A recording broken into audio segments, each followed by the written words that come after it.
Hey, everybody. Thank you for coming out today.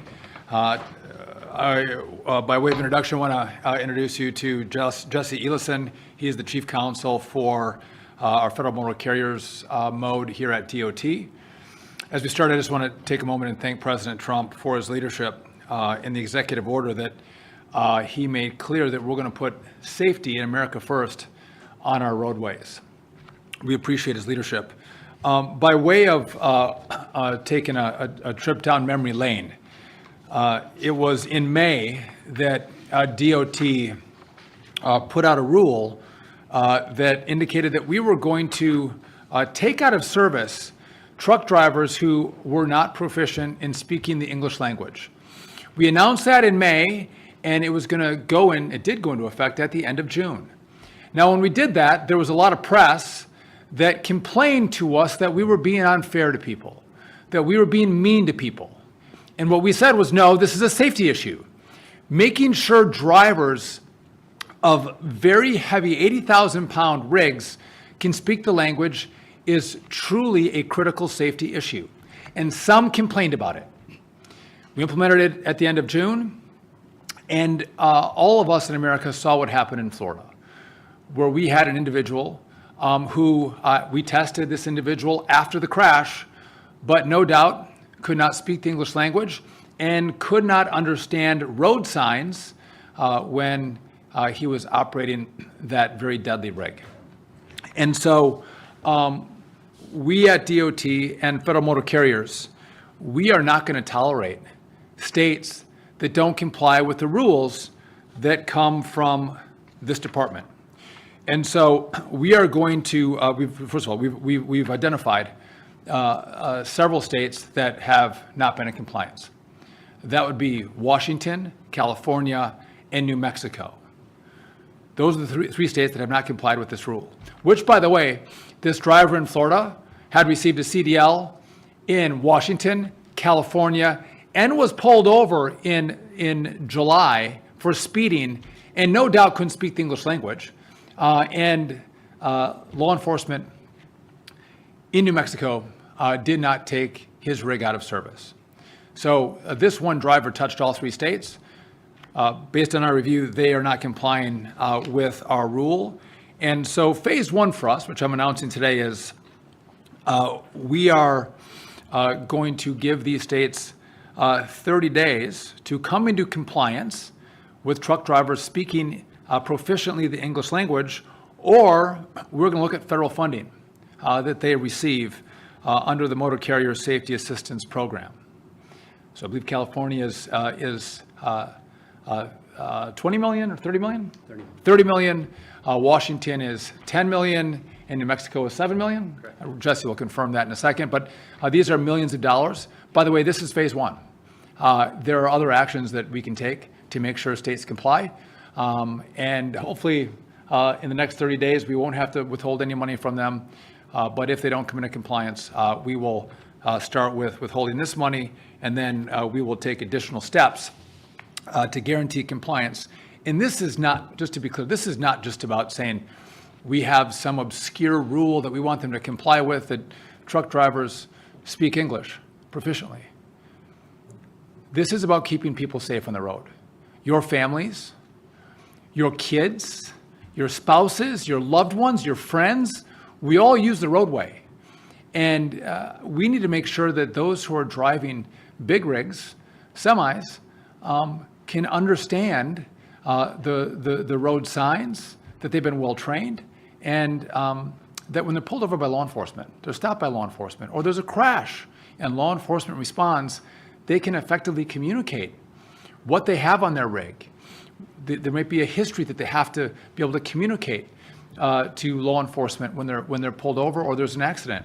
And if they can't do that, that creates a significant issue for the traveling public.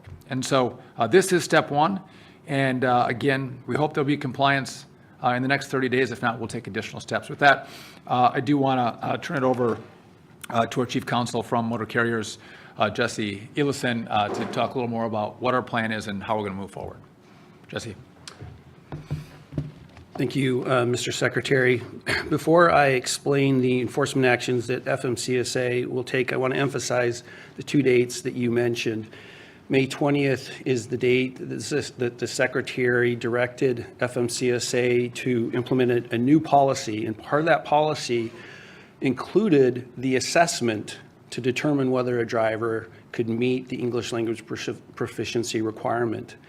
And by June 25th, when CVSA, the Commercial Vehicle Safety Alliance, the alliance of the state partners, put the new out-of-service rule into effect, they shared that policy with the assessment as part of it with all of the state partners. And so all of the states have had this information since May 20th and at the latest since June 25th. Today, the Federal Motor Carrier Safety Administration will be serving a notice of proposed determination of nonconformity to the states of California, Washington, and New Mexico. And this notice proposes a finding of noncompliance with the Motor Carrier Safety Assistance Program, commonly referred to as MCSAP, with the qualifying conditions.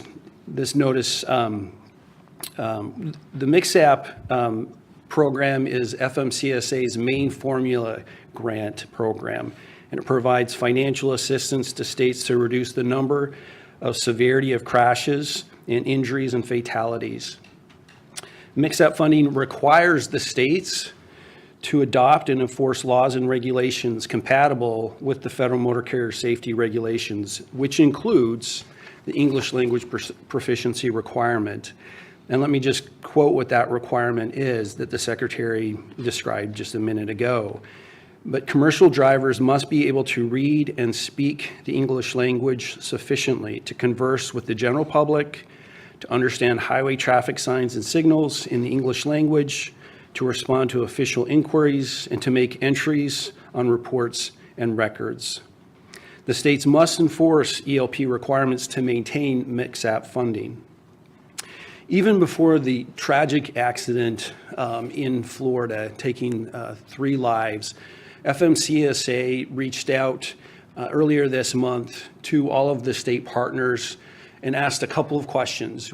We were reviewing the enforcement data, and we wanted to know what your plan was, and if you did not have a plan, what actions you were taking to deprioritize your non-enforcement actions. And so we took that feedback and reviewed that in combination with the data that we were reviewing, and part of that data that I'll share with you right now. But those answers were critical in determining these notices to California and Washington and New Mexico because they didn't have a plan, or they hadn't communicated with us the steps that they would take to deprioritize what they weren't doing. What we found in determining California between the enforcement date of June 25th and August 21st, so through last week, was that California has done about 34 investigations where they actually cited a violation, and one of those involved the English language proficiency requirement. Very importantly, California inspected over 20 drivers who had previously been cited in other states for an English language proficiency violation and were taken out of service. So what that means is subsequent to that violation, they drove again in California, and California did not honor that previous violation. In Washington, there have been, over that time period from June 25th to August 21st, about just over 5,000 inspections that resulted in a violation, 6 of which did have the ELP requirement, 2 of which were not properly done within the commercial zones. But like California, Washington had at least 4 drivers come into their state who had previously been cited for an ELP requirement violation and put out of service. And they did not respect and honor that previous violation. In New Mexico, over that same time period from June 25th to August 21st, New Mexico has provided 0 violations out of over about 5,000 inspections. And like Washington and California, drivers came into New Mexico, about at least 7 drivers who had previously been cited and put out of service for the English language proficiency requirement. And yet New Mexico, just like Washington and California, did not honor that previous violation and return them out of service. Just to underscore this point, if an out-of-service violation could be various citations, it could be breaks. No state officer is going to look at a previous citation of a brake violation in a state a month before they're doing their inspection and then just not inspect the brakes and just let that driver go on their way. And yet, all 3 of these states are doing that. And they're allowing people to be on the road that were taken off the road. So all 3 of these states will have 30 days from the notice that we send out today to respond to the agency and to provide a corrective plan. And after that 30 days, FMCSA will make a final determination of nonconformity and impose the appropriate sanctions that can be up to withholding all of the MCSAP funding. And as the Secretary said, that's just over, I think, $33 million in California, $10.5 million in Washington, and I think $7 million in New Mexico. We anticipate all of the states coming in compliance. We do not want to penalize the states. We want the states to comply and to enforce the English language proficiency requirement, which is directly related not only to the safety of the citizens of their states, but the citizens of all of the states around all of the United States with drivers driving into those states. And that covers the notices. Wonderful. Just as a quick note, we have so many great people who work here at DOT. Jesse and I have worked arm in arm for the last 7 months together. You haven't met Jesse yet. You met him today, but this is the hard work and the dedication that our team puts in to make sure our rules and regulations are appropriate to keep people safe. I just want to, I'll take your questions in a moment, but again, we have drivers that were taken out of service because of English language proficiency. They go to one of these 3 states and they're pulled over again. So their records are run by law enforcement. Of course, that's what law enforcement does. And so law enforcement in those states sees this is a flashing light. Listen, this driver was taken out of service in a different state because they couldn't speak English. And what do? Nothing. They turn them loose, put them back on the road. We've also asked for plans from these 3 states to which they have not provided them, which has indicated to us that there has not been a willingness to comply with this rule. And so this is phase 1. We do want compliance. We don't want to take away money from states, but we will take money away and we'll take additional steps that get progressively more difficult for these states. There's a lot of great tools that we have here that we don't want to use. We just want to keep drivers safe, not in just red states. Americans drive in all states. And California, Washington, and New Mexico, Americans drive in, and they deserve to be safe in those states like in every other state. So with that, I will take a couple of your questions. Yes? I'm Pavanachari with Politico. You referenced that this announcement is phase 1. What are additional steps that you would like to take to see this enforced? So this is the only phase I want to take. And we're giving 30 days for compliance because I don't want to take away their money. I don't. I want them to get these resources. But if not, this will be phase 1.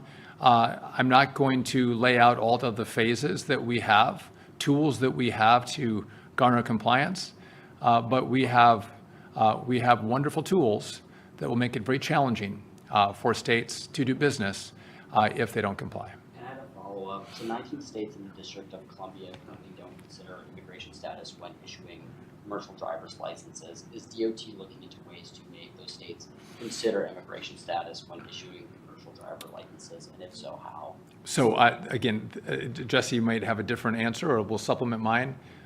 We need congressional assistance on this, but of course, I do think we should be a U.S. citizen or be legally in this country if you're going to drive. We have a number of other issues that we deal with our partners to the north and to the south that we are trying to unpack and make sure our laws are complied with. As I've found out now very quickly from Jesse, this gets very complicated very quickly. But we are putting every asset in place to make sure that we get compliance and get anyone who drives in America to follow the law. Jesse, do you have a? I would just add that the rules are very clear on what's required of issuing a CDL and a non-domiciled CDL. And those requirements are a very important part of the national audit that we're doing with the issuance of those licenses. Yes. Where are you at with the audit? What, non-domicile? We're making progress, and we'll have some updates in the very near future. But we've done a number of states. We still have a lot of states to do, but we do, and we'll have an update in the very near future on that. And then, in some of my reporting, it's come to my attention that with the ELP, that can only be enforced by CVSA inspectors. That in states like Wyoming, I was listening to a hearing last week, they're trying to pass a state law because a state policeman or sheriffs can't pull someone over for violation of an ELP, and it's happening. They're going in different areas that aren't the interstates. Is that correct? Is that your understanding as well? No, that's not correct. Both the federal enforcement and the states can enforce ELP violations and do. What's really important is that the CVSA, or the Commercial Vehicle Safety Alliance, they are the ones who set the standards for the North American out-of-service criteria. And that's why it was significant for them to start that date of enforcement on June 25th. And so They don't have to be a federal inspector and do an inspection to pull them off the road. It can be a sheriff's. yeah, most of our partners are state and local partners that are performing the ELP assessments.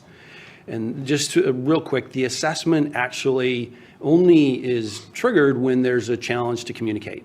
It's not something that's just always done. But if there's a challenge in communication, then there's a two-step assessment process that is part of the policy that we issued and that CVSA incorporated into their guidance. And one last question. Okay, so the violations of the out-of-service orders that you mentioned in the 3 states, do you know where those like non-domiciled, work visa CDLs or So those issues are separate issues. I do have an idea on some of those issues, but those are separate, the CDL and the visa and immigration. And so that we are addressing those issues, and in the future we'll have more to say about those. But right now we're sending out notices limited to English language proficiency, the English language proficiency requirement, and the nonconformity with that requirement. Rebecca from Nikkei. My first question is, what methods of standardization are used for the ELP assessments, and when was the methodology established? Yeah, that's a great question. And so on May 20th, when the Secretary directed FMCSA to issue the guidance, that's when it was established. And so it's uniformity. There's a lot of attention paid to that. And so and again, this is why I mentioned these 2 dates, is part of that guidance includes a 2-step assessment to determine whether or not that requirement, 391.11b1, is met. So Part 391 is all of the driver qualifications, and this is one of the ability to sufficiently converse in the 4 categories that I read. That sets the standard, and that's what the assessment follows, on whether or not a driver can meet those 4 categories that are mentioned in the requirement itself. And so there's question and answers in our guidance portal that's available to companies to ensure compliance, but CVSA took the FMCSA policy in that assessment and used that exactly. And that's what most of the states are using today. And that's, does that answer your question? That does. I'm curious if there's any enforcement mechanism to ensure that the methodology is applied sort of in a equal, standardized way across. So there are specific sets of the questions for both parts of the assessment. And so, but it is up to CVSA and the states to implement the policy. But there's absolutely enough emphasis on uniformity in their doing that. Just, and as we leave, just I'm going to make one last point. And this is something we're looking at and working on. When an individual comes in to take their test to become a commercial driver, and they do a skills test. I've had my CDL for 30 years, I think. It's a process in which we all go through. And at that point, it would be clear that this driver doesn't understand all the road signs and doesn't speak the language. But miraculously, they're passing the skills test. That I think any common sense analysis would say, well, that doesn't make sense. How could that happen? And so just to note, for future reference, we are going to be looking at that as well. How are these tests being administered? And are they following the rules? And is there some gaming of the system that we have to address? I would just tell you all, stay tuned. We are going to, again, we have been on this before you all were covering it. We are going to stay on it because, again, this is about keeping our American roads safe. And that we lost 3 people for no purpose, no reason, but for a driver who should not have been driving a big rig. That's unacceptable, and I do hope, it's my wish that these states understand the common sense nature of what we're doing, and they comply and they become good partners. That would be my hope, and because this is again, this is not about politics. This is about doing the right thing by way of the American people, and keeping individuals and families safe as we all use our roadways. So with that, thank you all for coming out. Stay tuned for more developments as we continue to push these common sense policies, not just at federal motor carriers, but also across all our modes here at DOT. Thank you.